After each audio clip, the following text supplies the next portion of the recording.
Plant tissue cultures की technique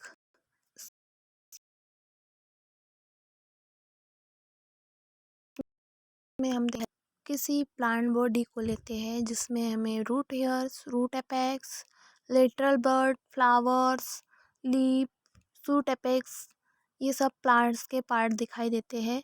इनमें से जिस पार्ट का हमें कल्चर करना है उसे हम अलग लेते हैं। जैसे सबसे पहले हम लीफ का कल्चर करते हैं, तो सबसे पहले प्लांट की लीफ को ले लेते हैं और उसके छोटे छोटे पीसेस कर लेते हैं और इसे पहले वॉश कर लेते हैं लीफ को, और इसका सेक्शन या छोटे छोटे पीस कट करके इसको वॉशिंग कर लेंगे। इस छोटे छोटे पीसेस को हम एक्स प्लांट कहते हैं।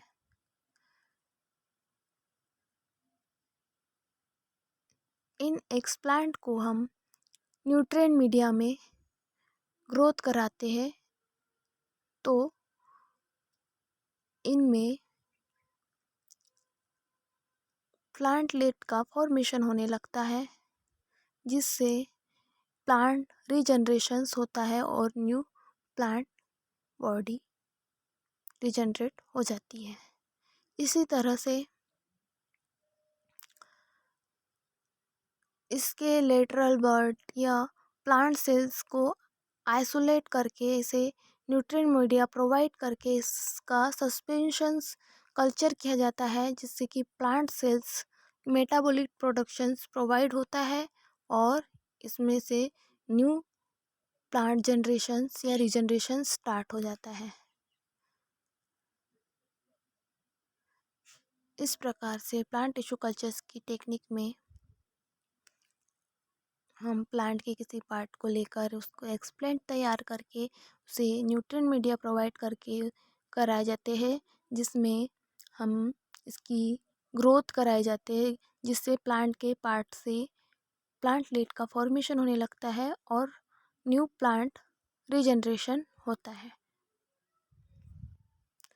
अब कुछ स्टेप्स है जिसमें plant tissue culture technique apply होती है। पहले स्टेप है सिलेक्शन ऑफ प्लांट।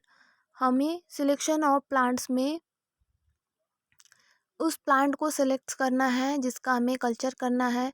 प्लांट्स में उस प्लांट को सिलेक्शंस करने के बाद में नेक्स्ट स्टेप जो आती है isolation of explant. Isolation of explant में प्लांट के पार्ट को छोटे छोटे पीसेस में या पीस ऑफ पार्ट को कट करके हम उसको स्टरलाइजेशन करके वॉशिंग करके एक्सप्लांट तैयार करते हैं। इसे हम आइसोलेशन ऑफ एक्सप्लांट कहते हैं। फिर उसके बाद स्टरलाइजेशन ऑफ एक्सप्लांट का स्टरलाइजेशन करते हैं, उसे क्लीन करते हैं और उसको नेक्स्ट स्टेप में इंक्यूबेशन ऑफ एक्सप्लांट देते हैं। इंक्यूबेशन में एक्सप्लांट को ग्रोथ कराया जाता है, जिसमें पर्टिकुलर टेम्परेचर प्रोवाइड किया जाता है, जिससे एक्सप्लांट ग्रोथ होता है। इसमें भी कुछ टाइप्स है types of plant tissue cultures. जैसे प्लांट टिश्यू कल्चर्स किस तरह से कल्चर किया जा सकता है, कितने टाइप से। तो यहाँ सीड का कल्चर किया जा सकता है प्लांट के, ये यहाँ एम्ब्रियो कल्चर किया जा सकता है, सेल्स कल्चर किया जा सकता है, कैलस कल्चर किया जा सकता है, पोलेन कल्चर किया जा सकता है, आंथर कल्चर किया जा सकता है, ऑर्गन कल्चर किया जा सकता है, प्रोटोप्लास्ट कल्चर किया जा सकता है, मेरिस्टम कल्चर किया जा सकता है। इस प्रकार से कुछ प्लांट टिश्यू कल्चर्स के टाइप्स होते हैं। सीड का कल्चर करना सीड कल्चर कहलाएगा। एम्ब्रियो कल्चर करना एम्ब्रियो कल्चर्स, सेल्स का कल्चर्स, कैलस का cultures, pollen cultures, organ culture, protoplast culture, meristem culture. इस प्रकार से कुछ टाइप से प्लांट टिश्यू कल्चर्स किया जा सकता है। यहाँ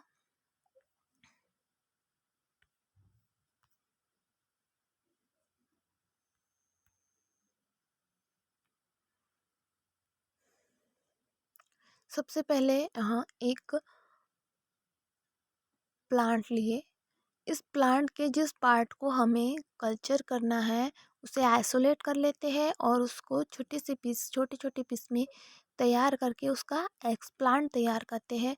अब इस एक्सप्लांट को स्टरलाइजेशन करेंगे, इसे वॉशिंग करेंगे या स्टरलाइजेशन करेंगे। अब इसे हम एक्सप्लांट को न्यूट्रिएंट मीडिया प्रोवाइड करेंगे जिससे ये ग्रोथ स्टार्ट करेंगे और इसे यहाँ न्यूट्रिएंट मीडिया में एसेप्टिक कंडीशंस मिलेंगी जहाँ उन्हें particular light, specific humidity, specific temperatures provide किया जाता है। फिर ये इंक्यूबेशन पीरियड में ग्रोथ करके कैलस का फॉर्मेशन होने लगता है। कैलस से फिर एम्ब्रॉयड बनने लगता है। एम्ब्रॉयड से एम्ब्रियो का फॉर्मेशन होता है। फिर एम्ब्रियो से प्लांटलेट का फॉर्मेशन होने लगता है और फिर प्लांट रिजनरेट होना स्टार्ट कर देता है। इस प्रकार से प्लांट टिश्यू कल्चर्स की टेक्निक में हम प्लांट टिश्यू कल्चर टेक्निक का उपयोग करके प्लांट रिजनरेट कर सकते हैं।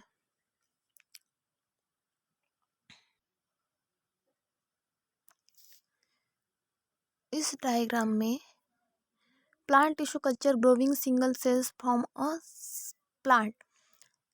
इन लीफ के छोटे छोटे पीसेस लिए और इसे एक्सप्लांट तैयार किया। इसे हम पीस ऑफ लीफ या फिर एक्सप्लांट भी कहते हैं। एक बार फिर से हम प्लांट टिश्यू कल्चर की टेक्निक को देखते हैं कि प्लांट टिश्यू कल्चर टेक्निक में सबसे पहले स्टेप आएंगी सिलेक्शंस ऑफ प्लांट। इसमें प्लांट का सिलेक्शन किया जाता है। प्लांट का सिलेक्शन करके क्या करेंगे, स्पेसिफिक पार्ट, प्लांट के स्पेसिफिक पार्ट जैसे cell, tissue, leaf, root tip, flower, bud, इनका हमें टिश्यू कल्चर टेक्निक के करना है। टिश्यू कल्चर टेक्निक के द्वारा यह टिश्यू कल्चर टेक्निक को अप्लाई करना है। तो इसमें हम प्लांट टिश्यू कल्चर की टेक्निक में सबसे पहले हम किसी पार्ट, प्लांट के पार्ट यानी कि फर्स्ट ले लिया हमने लीफ। लीफ की जगह कुछ भी हो सकता है, cells, roots, tip, flower, bud या कुछ भी। तो हम लीफ लेते हैं। अब लीफ का सरफेस लीफ लेंगे, उसका हम ऊपरी पार्ट को क्लीन करेंगे जिसे हम कहते हैं सरफेस। ऊपरी पार्ट, निचली पार्ट यानी कि लीफ को वॉश कर लेंगे तो जिसे हम कहते हैं सरफेस स्टरलाइजेशन। अब सरफेस स्टरलाइजेशन करने के बाद में लीफ के स्मॉल पीसेस करेंगे और स्मॉल पीसेस करने के बाद जो छोटे छोटे लीफ पीसेस प्राप्त होते हैं उसे हम कहते हैं एक्सप्लांट और इसे न्यूट्रिएंट मीडिया में ग्रोथ कराते हैं जहाँ इसे specific temperature, specific humidity, specific light का प्रोवाइड होती है। या सेंट्रीफ्यूजन्स या इंक्यूबेशंस, इनमें एसेप्टिक कंडीशंस में इन्हें ग्रोथ करके या इनकी ग्रोथ कराई जाती है, मल्टीप्लिकेशन किया जाता है। फिर क्या होता है, ग्रोथ कराने के बाद में प्लांट लेट का डेवलपमेंट होने लग जाता है या प्लांट रीजनरेट होने लग जाती है। इस प्रकार से प्लांट टिश्यू कल्चर्स की स्टेप्स आएंगी।